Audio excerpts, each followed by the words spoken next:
on sait aujourd'hui que le trauma, notamment le trauma complexe et développemental, peut être à l'origine de maladies chroniques. Donc maintenant, ça s'est prouvé, il y a des études, je sais que tu en as déjà parlé, qui démontrent ça. Donc déjà, dans ce cadre-là, la somatic experiencing peut aider, puisqu'elle va traiter les traumas. Donc automatiquement, il va y avoir une incidence positive sur la maladie chronique.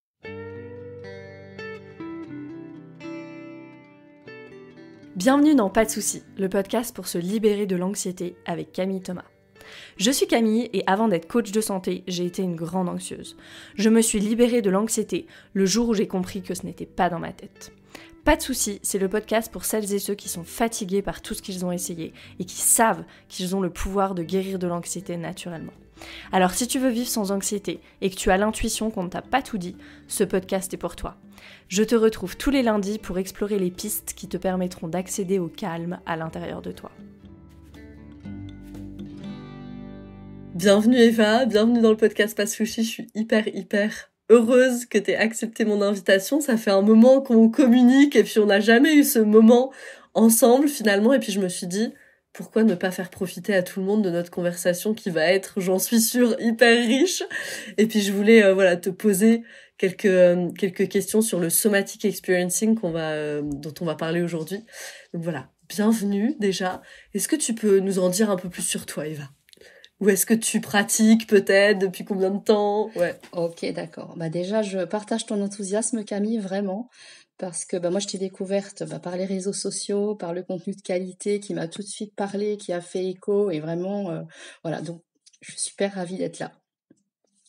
Voilà. Donc, mon parcours, c'est que je suis psychologue depuis bientôt 30 ans, une psychologue, je dirais, classique. Psychologue clinicienne, et puis j'ai rencontré la maladie chronique vers les années 2015, je crois à peu près. Voilà, donc coup sur coup, 3 maladies chroniques qui se sont suivies. Et là, tout d'un coup, j'ai découvert que j'avais un corps. Donc que j'avais un corps et ça m'a passionnée en fait. Passer le choc d'être arrêtée dans mon parcours de vie quand même.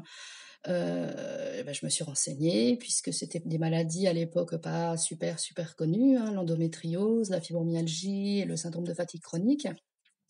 Donc je me suis beaucoup renseignée et là j'ai découvert un monde passionnant. Et je me suis dit mais comment je vais faire quand je vais pouvoir retravailler pour associer mes anciennes connaissances qui restaient tout à fait intéressantes et valides et mes nouvelles connaissances. Et là, j'ai découvert la somatic experiencing. Et ça a fait tilt et je me suis dit, mais voilà, c'est ça qui va faire le pont entre ces deux mondes. Et là, je l'expérimente depuis quelques mois, puisque entre-temps, je me suis formée. Et c'est vrai. Je suis devenue une psychologue qui pratique une thérapie psychocorporelle. Et ça relie vraiment l'être humain, en fait, tel qu'il est. Et effectivement, ça fait ce pont alors que tu cherchais. Mais oui, tout à fait. Et c'est vraiment passionnant, j'ai l'impression d'avoir découvert un trésor. Qu'est-ce que c'est alors ? Somatic experiencing, c'est peut-être un peu mystérieux pour les personnes qui nous écoutent. Oui, tout à fait. Oui, je ne connaissais pas non plus. Moi, j'en ai entendu parler pour la première fois par une professeure de yoga québécoise qui proposait un programme adapté pour les personnes souffrant de fibromyalgie. Donc elle en parle comme ça me paraît très intéressant. Je lis le livre de Peter Levine, Réveiller le tigre. Donc c'est lui qui a créé cette thérapie psychocorporelle qui vise à la résolution naturelle du trauma. Donc lui, c'était sur la base de son travail avec des personnes souffrant de psychotrauma et l'observation du monde animal. Et il a eu cette intuition de génie, d'observer et puis de faire là aussi le pont. Quand il s'est aperçu qu'en fait, chez les animaux qui étaient dans une situation de survie, mais dans l'impuissance, qui ne pouvaient donc pas attaquer ou fuir, ils se figeaient. Mais une fois le danger passé, ils se défigeaient et ils avaient des actions motrices qui ressemblaient à de la fuite et du combat, et puis ils repartaient vivre leur vie. Et c'est là qu'il a compris que chez les êtres humains, c'était pas aussi naturel que ça, à la fois de défiger, mais non plus voilà, d'achever cette réponse motrice qui était bloquée par le figement. Et c'est de là voilà, qu'est née cette manière de travailler qui crée les conditions pour le défigement et pour l'achèvement de cette réponse. Pour que la physiologie, elle puisse, on dit, trouver une résolution. Exactement, exactement. Et c'est là aussi son génie d'avoir vu qu'en fait le trauma, donc d'une part, ne résidait pas du tout dans l'événement en lui-même, hein, et ça on le sait puisqu'on voit bien qu'à un même événement, toutes les personnes ne vont pas répondre de la même manière, mais pas non plus dans le mental, mais dans la physiologie au niveau du système nerveux autonome. Et ça, c'est vraiment, enfin, je pense que c'est révolutionnaire comme manière de voir les choses, puisque ça permet vraiment, vraiment, vraiment de traiter les choses à l'endroit où ça se passe. Ouais, et d'ailleurs, la première histoire du livre de Peter Levine, qui est une histoire un peu connue maintenant de cette femme Nancy, c'était un peu ton histoire finalement, parce que Nancy, elle allait de médecin en médecin avec des symptômes et puis personne savait quoi faire d'elle finalement, jusqu'à ce qu'on l'envoie chez Peter Levine. Ok. Mais oui, carrément. Ouais. Et autant, voilà, il y a plein de choses qui m'ont aidée durant tout mon parcours, autant la somatic experiencing, c'est vraiment ce qui m'a permis de sortir de l'état de figement par défaut. Ouais. Okay. Donc mon parcours n'est pas terminé, mais je suis sortie de ce mode par défaut, et ça change la vie. Alors tu vas nous en parler. T'as dit quelque chose de très important. Peter Levine, il a dit, il a vu que le trauma était dans le système nerveux, beaucoup, et pas, j'allais dire beaucoup plus que, mais et pas dans l'événement, il est dans le système nerveux. C'est quoi ces signes, ces symptômes du trauma? Comment est-ce que toi tu vas rencontrer quelqu'un dans ta pratique de psychologue, tu vas rencontrer quelqu'un et comment tu vas voir qu'il y a potentiellement du trauma? C'est quoi les signes, les symptômes? Comment est-ce que tu observes ça, toi? Alors les gens qui viennent me consulter, donc comme je suis spécialisée dans l'accompagnement des maladies chroniques, hein, donc voilà, donc déjà c'est assez particulier, hein, donc moi j'ai affaire en fait à toute la déclinaison des symptômes liés à l'hypervigilance.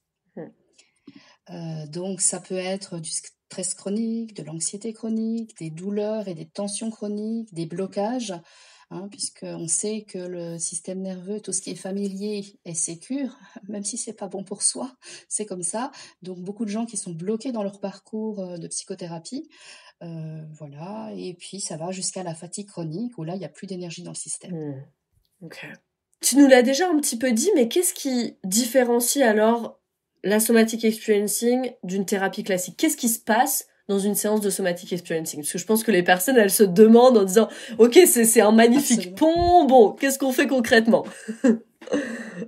Bah déjà, comme on l'a dit, hein, le trauma ne se situe pas dans l'événement. Hein, donc le mental sait que l'événement est passé. Donc l'événement ou les événements, hein, quand il s'agit de traumas complexes ou développementaux, mais le mental le sait. Donc dans une thérapie classique, on va évoquer toutes les choses qui sont compliquées, et puis on va élaborer, et c'est le mental à un moment donné qui va faire que les choses vont changer. Hein, c'est ce qu'on appelle une thérapie top-down, hein, ça part du mental, et puis petit à petit, quand le mental va évoluer, le reste va évoluer. Pour le trauma, comme ça ne se situe pas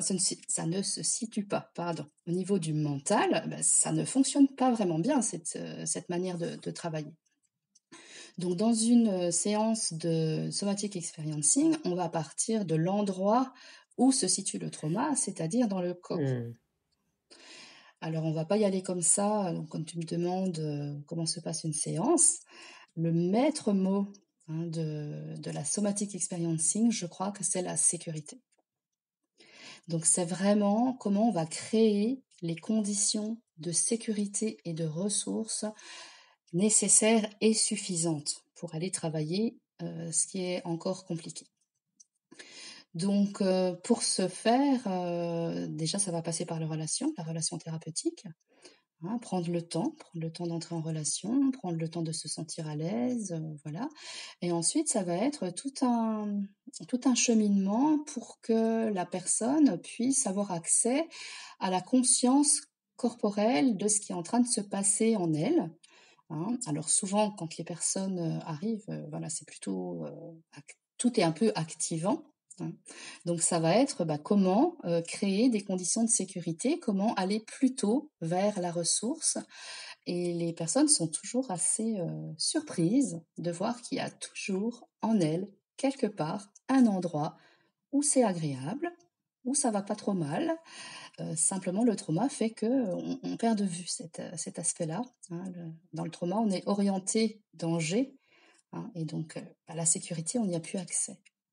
Donc, toute une partie du travail, c'est vraiment déjà ça, à la fois en termes d'accompagnement pour le ressenti, mais aussi d'éducation thérapeutique, hein. Beaucoup d'explications sur comment ça se passe au niveau du système nerveux, beaucoup d'explications sur pourquoi c'est difficile à ce moment-là, enfin voilà.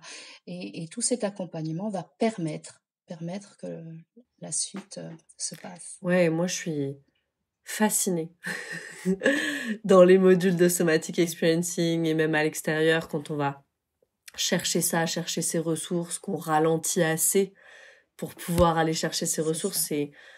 c'est fascinant. Quelqu'un qui arrive complètement activé et puis au bout de 30, 40 minutes, qu'est-ce que tu sens maintenant? Ah bah, il y a de la solidité, il y a de la distance, Ouais, où je me sens soutenue, où il y a plus de calme, ou c'est ça. comme ça a shifté. Et on pourrait dire que, Ouais. on peut pas dire qu'on n'a rien fait, mais on est, ouais, on n'a rien allé chercher à l'extérieur finalement. C'est fascinant. Mm. Non, ce que le thérapeute propose, en fait, c'est un focus. C'est là où la personne a perdu cette capacité, hein, de focaliser sur certaines choses. Donc c'est surtout ça, enfin j'allais dire au début, mais non, Mm. tout le long. C'est comment on arrive en fait à ne pas s'embarquer, se laisser embarquer, laisser la personne être embarquée dans le trauma. Et là, ça revient aussi à ta question sur les thérapies classiques. C'est que raconter encore et encore ce qui nous est arrivé soulage dans un premier temps, c'est sûr, parce qu'on est entendu. Donc ça, c'est évident que ça fait du bien, hein. Mais continuer à raconter, en fait, ça fait rester dans ce vortex-là. Donc c'est là que tout l'art du thérapeute, hein, c'est d'aller vers la ressource, vers la sécurité et de permettre à la personne de sentir vraiment dans son corps ces sensations et d'en avoir conscience.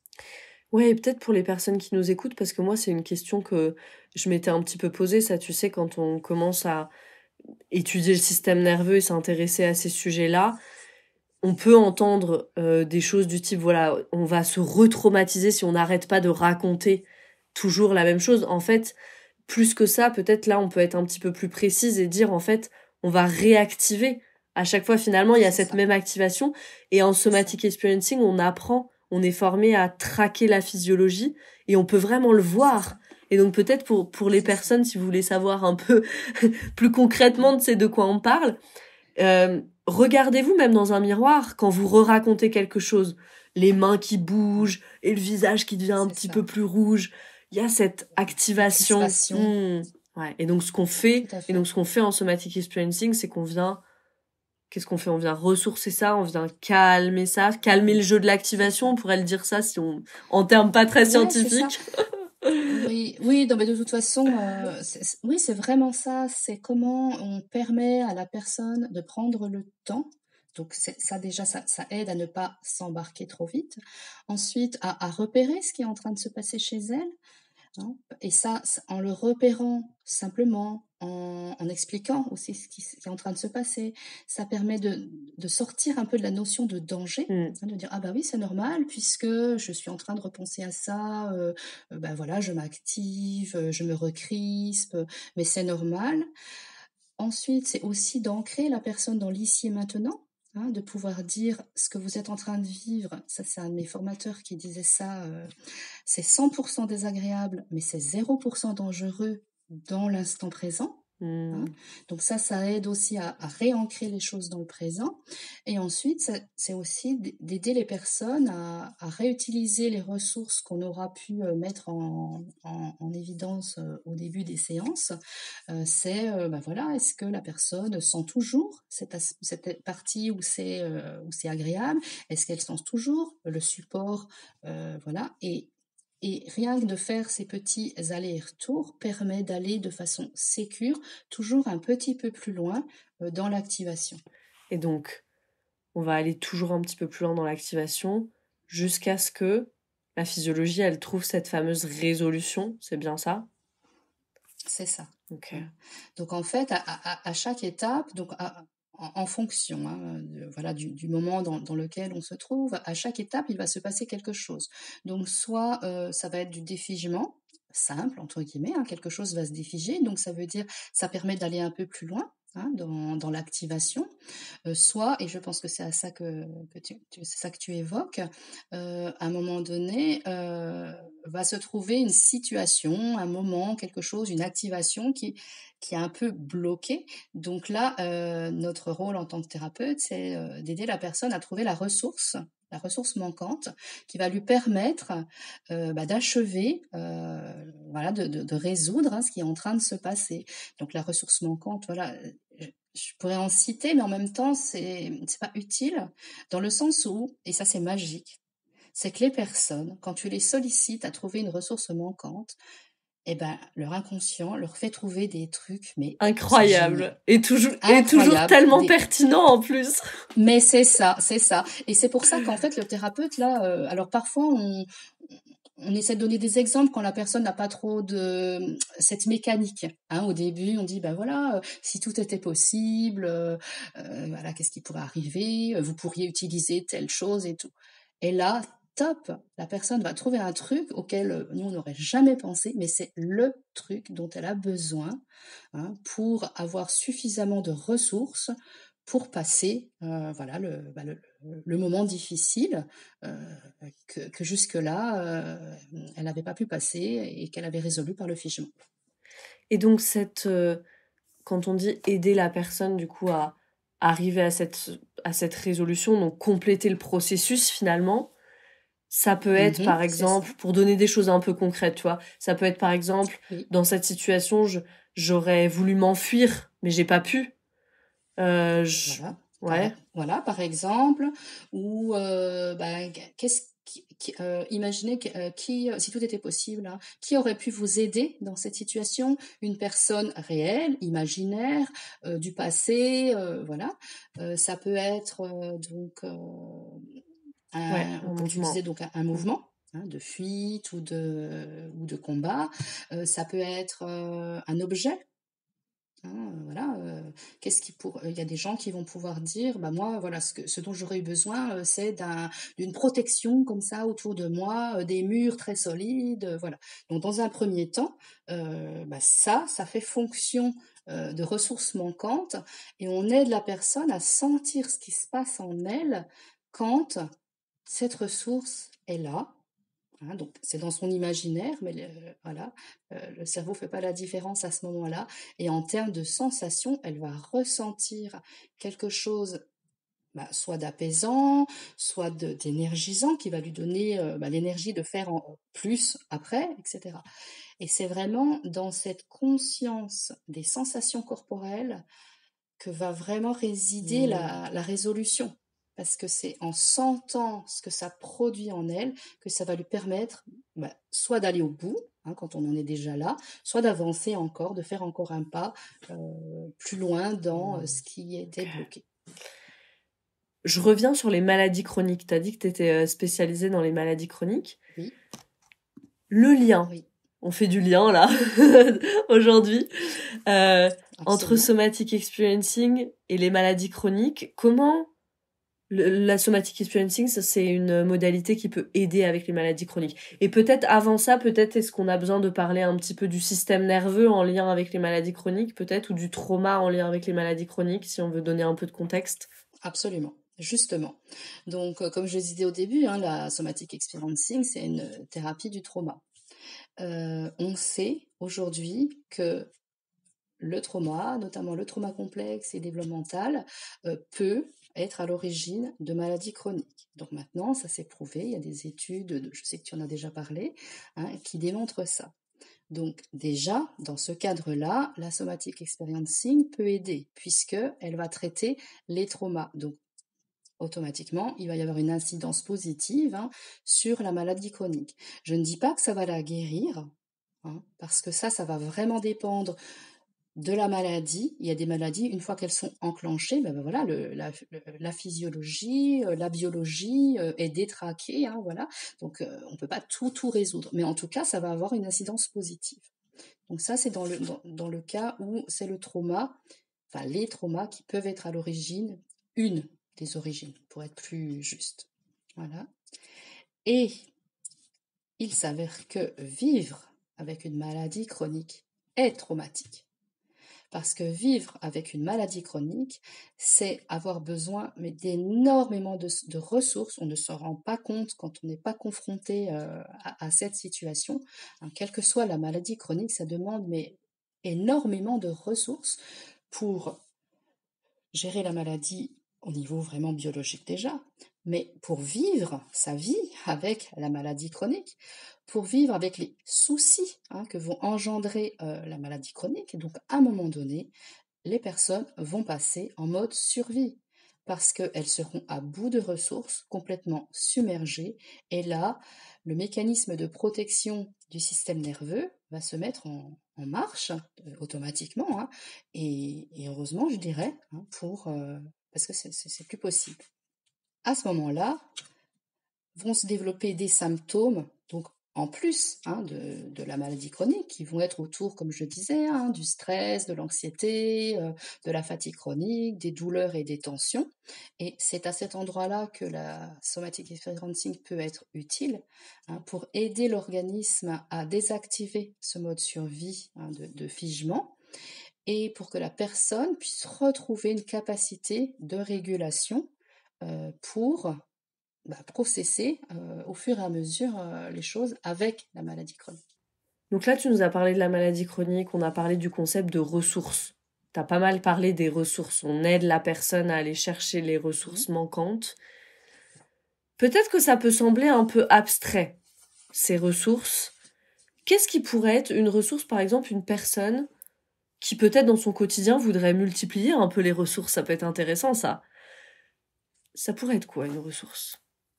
Si c'est pas nécessairement dans mon imaginaire, tu vois? Oui, tout à fait. Oui, tout à fait.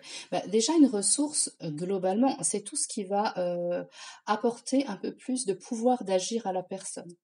Donc, ça va être quelque chose qui va être de l'ordre de plus de sécurité, de plaisir, d'énergie.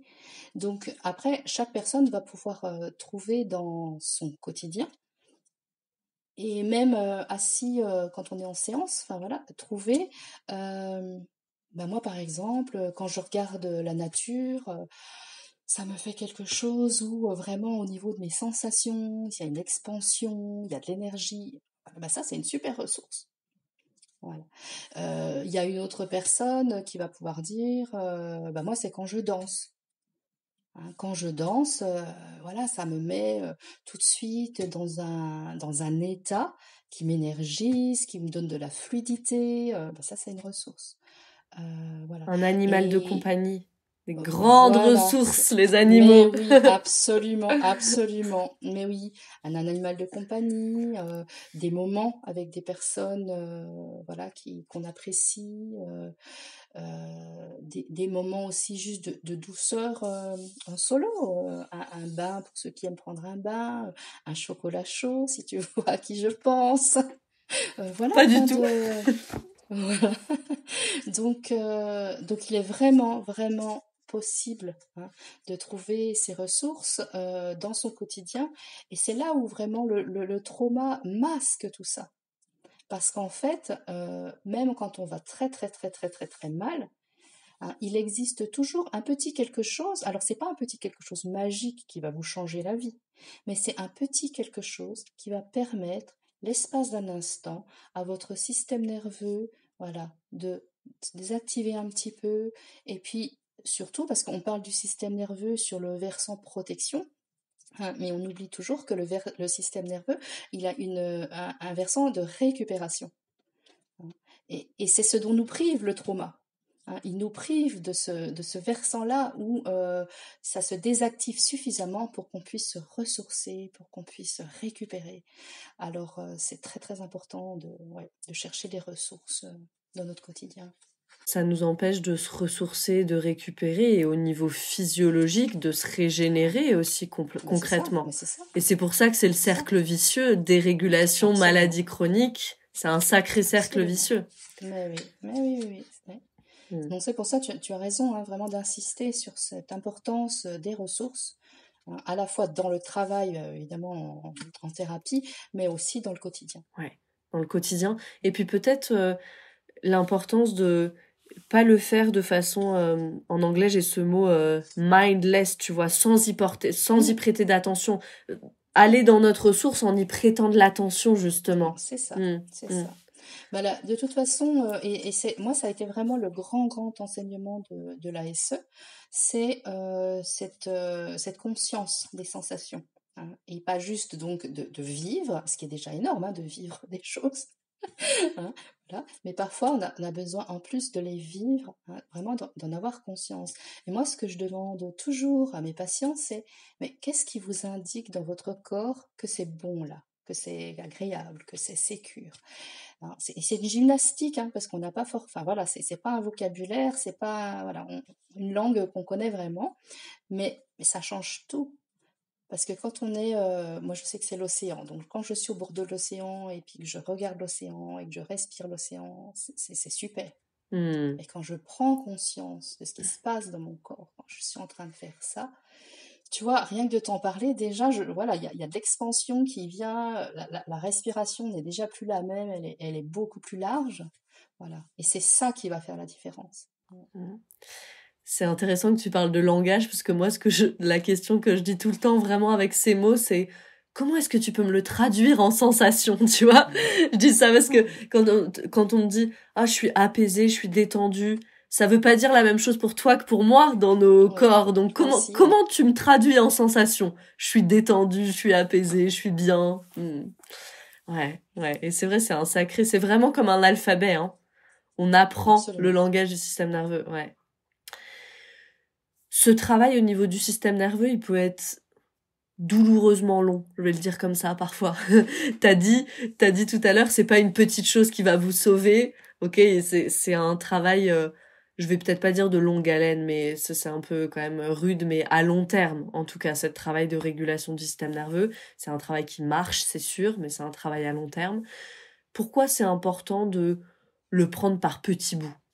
Parce que quelqu'un se dirait, tu vois, déjà que tu me dis que c'est un travail à long terme, ensuite tu me dis qu'il faut prendre le plus petit bout possible, mais on va jamais terminer. Alors pourquoi c'est important de prendre par petits bouts? Est-ce que tu peux nous parler de cette notion-là que Peter Levine a emprunté à la chimie, le titrage? C'est ça. On dit titrage en anglais, parce que moi, tu sais, je fais en anglais, donc c'est titration. Ouais. En français, c'est ça? Titration. Titration. Non, mais on dit les deux. Okay. Enfin, voilà, moi j'ai entendu les deux déjà. Donc, ouais. Et ben le principe, en fait, c'est que quand tu mets deux composés, enfin certains composés, hein, quand tu les mets ensemble d'un coup, ça explose. Ok? Bon, ça sont des choses qui arrivent. Mais on s'est aperçu, et c'est là que c'est très intéressant, c'est que quand on met les mêmes composés ensemble, mais goutte à goutte, ça n'explose pas. Hein?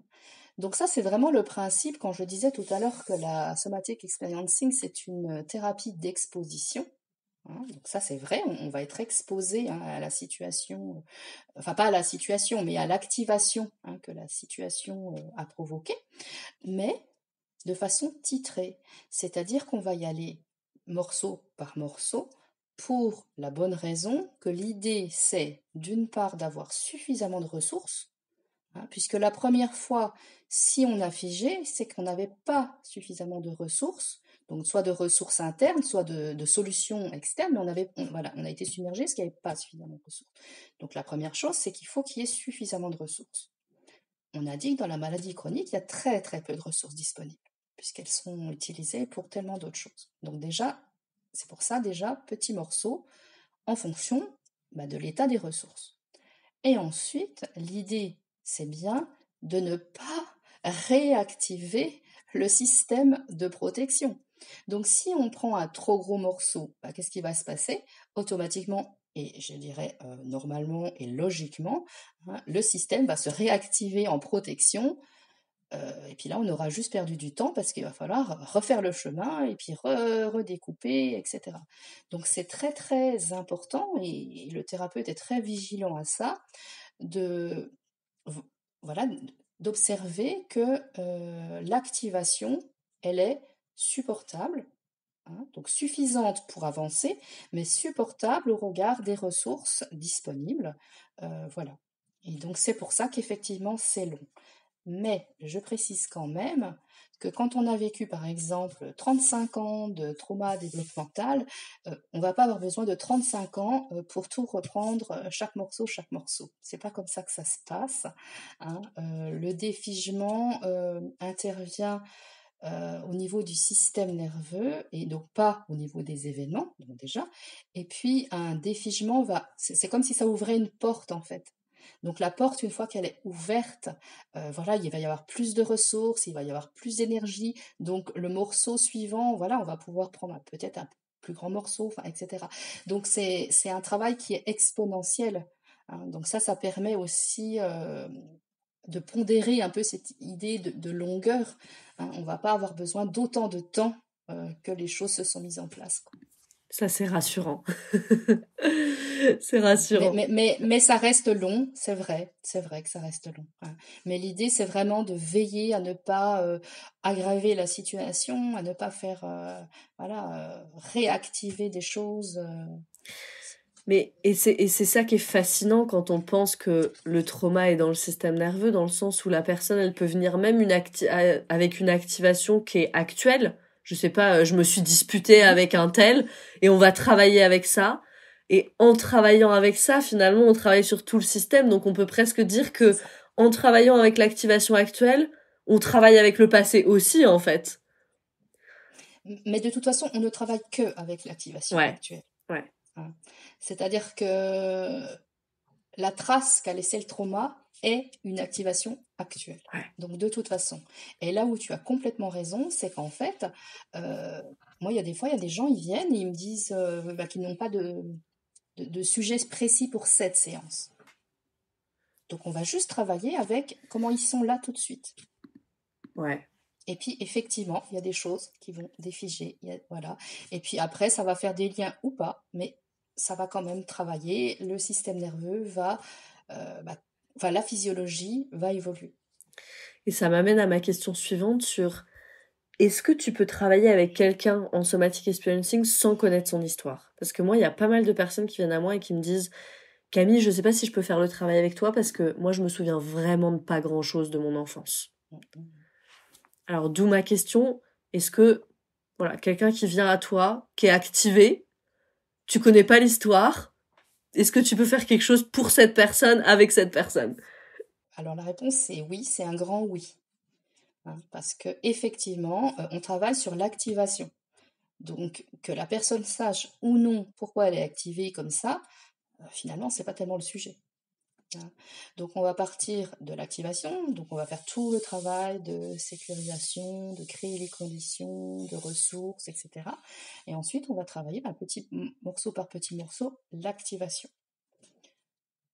Il se peut que pendant le travail, des liens vont se faire, des souvenirs vont venir, ok, mais c'est pas nécessaire.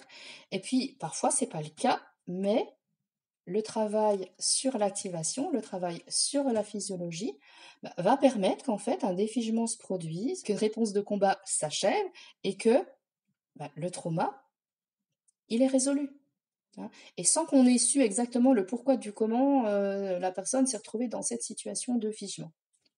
Donc oui, c'est tout à fait possible. Et même parfois, c'est presque mieux, entre guillemets, hein, parce que comme on disait tout à l'heure, les personnes qui sont beaucoup prises dans leurs pensées par ce qui leur est arrivé, hein, ça tourne vraiment en boucle. Et parfois, c'est quand même difficile, hein, de permettre aux personnes de passer par le corps, d'y aller doucement, hein. Donc, parfois, ça rend même service quand on ne sait pas. Et ça, c'est peut-être une des plus grandes différences avec la thérapie par la parole, finalement. Oui, de toute façon. Dans le développement personnel, sur les réseaux sociaux, on voit beaucoup de choses autour des émotions. Et moi, je pense qu'on a peut-être tendance à se focaliser un peu trop sur les émotions. Mais bon, ça, c'est bon. Parce que je pense qu'une fois qu'on a régulé le système nerveux, ça se met en place aussi, ça. Mais bon. Comment est-ce qu'on travaille avec les émotions, justement, en somatic experiencing? Bah déjà, là où je te rejoins complètement, c'est qu'en fait, une expérience, c'est fait de plusieurs dimensions. Donc il y a la dimension cognitive, hein, ce qu'on sait, ce qu'on pense, de ce qu'on vit. Il y a la dimension émotionnelle, il y a la dimension du comportement, des attitudes qu'on a dans la vie, il y a la dimension du corps et des sensations. Donc déjà, on ne travaille pas que en somatic experiencing, hein, on ne travaille pas que les sensations. On travaille par les sensations et par la conscience corporelle, mais voilà, on travaille l'ensemble. Et tu as tout à fait raison, les choses se mettent en place, se complètent au fur et à mesure quand le système nerveux se régule. Voilà, c'est comme un peu un puzzle, tout s'imbrique, tout se remet en place, y compris au niveau émotionnel. Ensuite, quand les émotions sont en avant, hein, dans ce que présente, dans l'activation, dans ce que présente une personne, et ça arrive beaucoup, et notamment dans les traumas du développement. Là, on va beaucoup travailler toujours avec cette notion de sécurité, et notamment avec la notion de container. C'est-à-dire qu'on va essayer de voir avec la personne comment créer avec elle quelque chose qui va pouvoir contenir ses émotions. Parce que le souci dans le trauma avec les émotions, c'est qu'en fait, on en a peur. On a figé des émotions, donc notamment dans le trauma du développement, et on a peur de la puissance, hein, de la colère par exemple, ou de la tristesse, hein, que ça va, si on se laisse aller à la tristesse, on va être complètement dévasté, on n'arrivera plus jamais à s'en relever. Donc on a vraiment peur de cette énergie des émotions. Donc créer un container, ça va permettre de laisser la place en toute sécurité à ces émotions, voilà, de vivre leur vie d'émotions, hein, de s'exprimer, voilà. Donc il y a le container, mais il y a aussi tout ce qu'on a dit avant, hein. Il y a la sécurité, il y a la relation thérapeutique, il y a le titrage, enfin il y a tout ça, hein. Voilà. Mais spécifiquement avec les émotions, mais ça marche, enfin c'est aussi très opérant avec les douleurs, hein. La notion de container, voilà, pour ne pas rester figé, hein, sur et autour de la douleur et de l'émotion, voilà, créer cet espace où c'est sécure, voilà, que les choses prennent un peu plus de place, évoluent aussi. Et c'est important de dire ça. Peter Levine, il dit, je crois, la douleur, c'est des sensations qui n'ont pas été ressenties, quelque chose comme ça. Mm. Mm. Mm. Donc tu Ouais, dirais que ouais, c'est comme les émotions, c'est quelque chose qu'on a figé finalement, qu'on n'a pas ressenti. ouais. Et Mm. ce processus de défigement, ça va permettre aussi d'arriver à une résolution sur ces C'est aspects-là. ça. Mm. Ouais. Dans le cadre de la maladie chronique, moi je le dis, alors c'est avec mes mots, donc ça n'engage que moi je parle de surdouleur.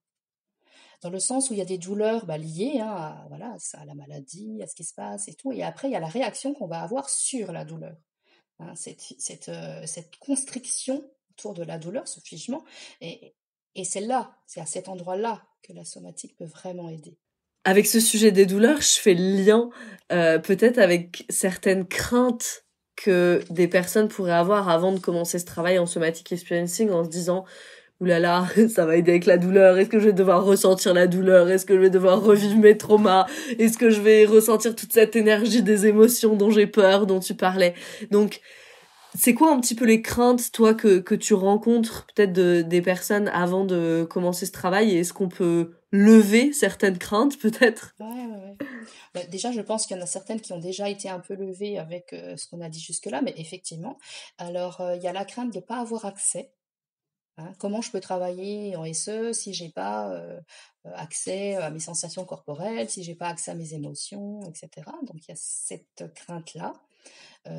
Et donc là, il y a tout un... Alors, l'éducation thérapeutique aide, hein, puisqu'on explique pourquoi on n'a pas accès, comment on peut y avoir accès, etc. Donc ça a tout de suite un côté rassurant. Ensuite, il y a aussi tout ce qu'on va mettre en place, hein, pour avoir accès petit à petit, tranquillement. C'est ça aussi qui prend du temps en somatic experiencing, mais qui est opérant, c'est qu'on prend le temps. On prend le temps. Un peu avant, tu parlais de ta plus grande leçon en somatic experiencing, ça a été ma plus grande leçon. c'est ma plus grande leçon jusqu'ici, tu vois, là où j'en suis arrivée, Oui. c'est le ralentissement. Le ralentissement, Ouais, qu'on peut jamais se tromper si on ralentit. Et ouais. ça, pour moi, Ouais. c'est quelque chose que j'ai emmené dans ma vie aussi. Beaucoup, beaucoup. Mm, mm. Parce que tu le vois comment je suis. Je suis énergique, je suis Oui. tendance à être speed. Et ça se voit pas comme ça, mais il y a beaucoup d'endroits où j'ai ralenti déjà. Et la somatic experiencing, elle m'a vraiment amené ça. Donc tu disais des personnes Ouais. qui ont peur de pas se souvenir, c'est ça que tu disais? Ouais. Bon. Enfin, de pas avoir De pas accès, avoir de pas avoir accès. Mm, accès, mm. voilà. La peur, comme toi tu l'évoquais, d'être submergé, effectivement. Hein, voilà, que ce soit trop fort, trop violent. Donc là, c'est pareil, hein, à la fois l'éducation thérapeutique, mais aussi l'expérience, puisque au début, on fait l'expérience de la sécurité. Et tant que cette expérience de la sécurité vécue et conscientisée dans la sensation corporelle n'est pas suffisante, on n'ira pas plus loin. Donc ça aussi, ça rassure. Ça rassure de voir qu'on va prendre de nouveau le temps, hein, de créer les conditions favorables. Hein. On va pas aller dans le mur comme ça, pas du tout, jamais. Et ça a beaucoup de sens, ça. Tu vois, ça, pour moi, en somatic experiencing, même si tu m'avais donné aucune explication scientifique, aucune explication sur le système nerveux, tu vois, pour moi, il y a un grand truc de bon sens là-dedans de pourquoi j'irais dans quelque chose qui clairement ne m'a pas réussi avec exactement les mêmes ressources qu'à ce moment-là. Tu vois, ça n'a pas de sens. Il Mm. faut que Oui, j'ai oui. plus de ressources et plus de sécurité. Voilà. Après, bon, il y a une des craintes, c'est la durée. Hein, et ça, ça c'est difficile, hein, de rassurer là-dessus, si ce n'est que les personnes vont voir elles se comprennent mieux dans ce qu'elles vivent, qu'elles ont plus accès à des sensations ou des émotions ou autres. Donc, les petites étapes d'amélioration, c'est ça qui va rassurer au fur et à mesure de dire, bah, je vois bien que ça sert. Certes, c'est long, mais je vois bien que là, voilà, là, ça sert à quelque chose. Oui, c'est ce que j'allais dire parce que quand on dit c'est long sur la durée, ça veut pas dire qu'il y a pas plein de choses qui s'améliorent Mmh. sur le C'est ça, chemin. Donc c'est c'est ça. vrai que voilà. Ouais. Ouais, Mm, ouais. mm. Voilà. Et puis, une des autres questions, c'est mais pourquoi ça marcherait alors que j'ai déjà essayé tellement de trucs? La fameuse. La Voilà. question à 1 million. Voilà, c'est ça. Et alors là, dans ces cas-là, bah, juste on explore ce qui s'est, voilà, quels sont les tellement de trucs, voilà, qui ont été faits. Là, les personnes vont déjà s'apercevoir que, ben, alors ça n'a pas résolu les problèmes, mais ça a aidé. Il y a beaucoup de choses qui ont aidé. Ensuite, on peut aussi s'apercevoir qu'effectivement, bah, par exemple, une thérapie par la parole, c'était pas le plus indiqué. Donc là, c'est un petit peu une erreur d'aiguillage. Voilà. Pour autant, peut-être que la thérapie par la parole les a aidés voilà, sur d'autres choses, hein, voilà, au niveau relationnel. Donc, euh, donc, c'est ça quand les personnes me disent, bah, pourquoi ça marcherait. Donc, d'une part, j'essaie de voir avec eux, bah, pourquoi d'autres choses n'ont pas suffisamment marché. D'autre part, je leur explique quand même que ça va pas non plus, c'est de la maladie chronique. Donc, il est vrai qu'il y a vraiment des maladies sur lesquelles peut-être ça va vraiment changer complètement la vie. Ça, c'est vrai que c'est possible. Moi, je vois avec la fatigue chronique, il y a eu un avant, un après, et c'est pas fini. Hein. Mais la visée, là, c'est l'amélioration de la qualité de vie. Hein. Donc, il ne faut pas non plus se tromper d'objectif. Hein. Et ça, c'est important aussi parce que, voilà, on vend pas du rêve. On vend du rêve quelque part. En tout cas, moi, je le vis comme ça parce que tellement c'est merveilleux tout ce qui se passe au niveau de la physiologie, tout ce que ça apporte. Donc ça, c'est vrai. Mais il y a des maladies chroniques qui, voilà, elles vont rester. Donc, voilà, il faut pas se tromper non plus à ce niveau-là. Mais Mm. la qualité de vie peut vraiment, vraiment s'améliorer. Ouais. Et quid des personnes qui ont du mal à ressentir? Est-ce que c'est ce que tu voulais dire quand tu disais elles ont les personnes qui n'ont pas Oui, accès? C'est ça que tu voulais ouais. dire? Ok, Oui, oui. ok, qui Bah n'ont oui, pas parce qu'il y accès a aux des personnes sensations. qui, bah oui, il y a des personnes qui, du fait du trauma, n'ont plus accès à leurs sensations. Hein, Ouais. voilà. Ben, on va juste prendre le temps et puis on va aussi passer par les autres domaines de l'expérience. S'il faut commencer par le mental, on commence par le mental, tout va bien. L'idée en somatic experiencing, c'est qu'on ne va pas rester dans le mental, c'est tout. À un moment donné ou à un autre, on va descendre d'un étage, mais on peut commencer par là. Et puis la manière de le faire, ce n'est pas dirigiste. C'est créer les conditions de sécurité, parce que en vrai, l'accès, il est là. À moins qu'il y ait un problème au niveau Neuronal, neuro, ouais. voilà. Mais sinon, l'accès, il est là. Simplement, c'est un accès qui est devenu dangereux. Donc, si on crée les conditions de sécurité, mais l'accès, il va se faire tranquillement. Mmh. C'est vraiment important, ça. Hein. L'accès, il est là, mais c'est un accès qui est devenu dangereux. Ouais. Et si on crée les conditions de sécurité, on va comme déblayer le chemin ou rouvrir la porte. Ouais. Et c'est pour ça que, quand on dit que c'est une thérapie de résolution naturelle du trauma, c'est ça l'aspect naturel. C'est-à-dire qu'on crée les conditions de sécurité et le reste se fait, en fait. Ouais. On fait vraiment appel à ce pouvoir de guérison du corps, hein, finalement. C'est ça. Bah oui, le corps ne demande qu'à guérir. Ouais. Mais il faut que les conditions soient réunies. Exactement. Et tout à l'heure, tu me demandais, je reviens là, tu me demandais sur comment se passe une séance. En lien avec ce que je viens de dire, il n'y a pas de protocole. Il n'y a pas de protocole, d'étapes déterminées, etc. Si ce n'est qu'on commence par créer suffisamment de sécurité et de ressources, mais ensuite on suit la physiologie, on suit et on accompagne ce qui se passe. Et c'est vraiment important ce que tu dis là-dessus et ce que tu dis, voilà, on suit la physiologie jusqu'à ce que les conditions soient créées. Moi, ça me fait vraiment penser à cette métaphore de la terre. Si on veut planter quelque chose, il faut s'assurer qu'il y ait tous les minéraux, les nutriments, les petits vers, que la terre, elle soit bien nourrie.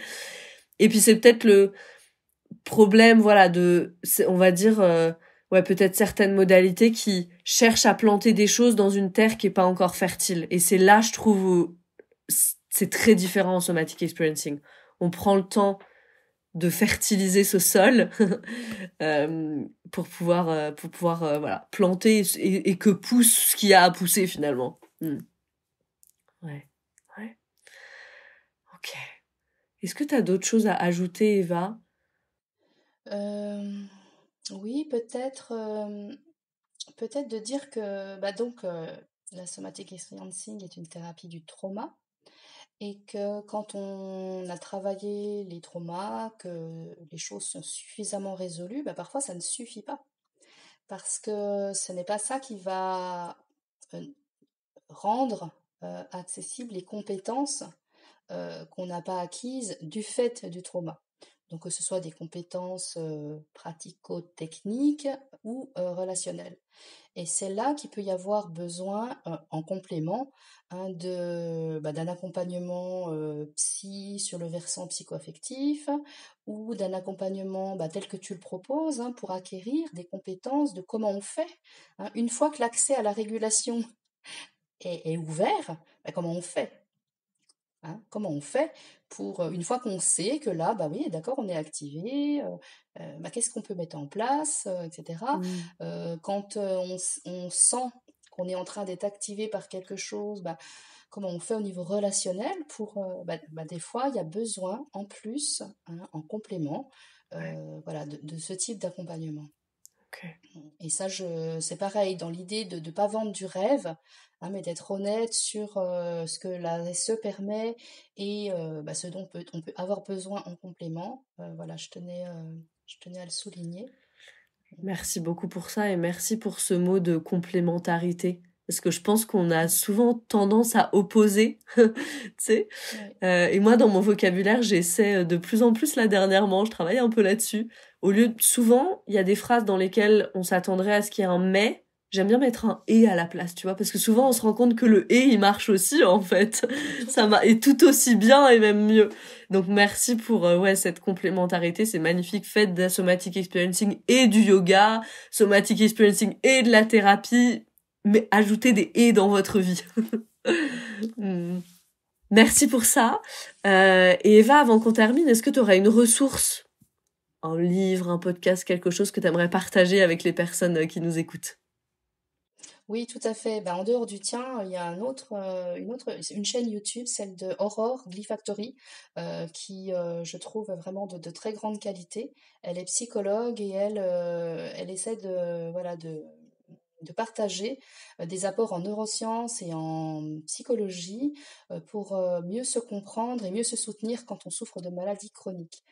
Donc voilà, je pense que ça peut être très utile. Merci infiniment. Ouais, on va mettre le lien du coup sous l'épisode de Aurore Glyfactory. On va mettre le lien avec tes informations aussi. Tu consultes en visio, on précise ça, très important. Donc du coup, dans le monde entier, dans toute la France, magnifique, les personnes peuvent venir à toi. Merci infiniment Eva, merci pour tes éclairages et j'espère que ces éclairages vous mèneront à la somatic experiencing, au corps, au travail avec votre système nerveux, c'est tout ce qu'on vous souhaite. Et je vous dis à très vite pour un autre épisode de Pas de soucis.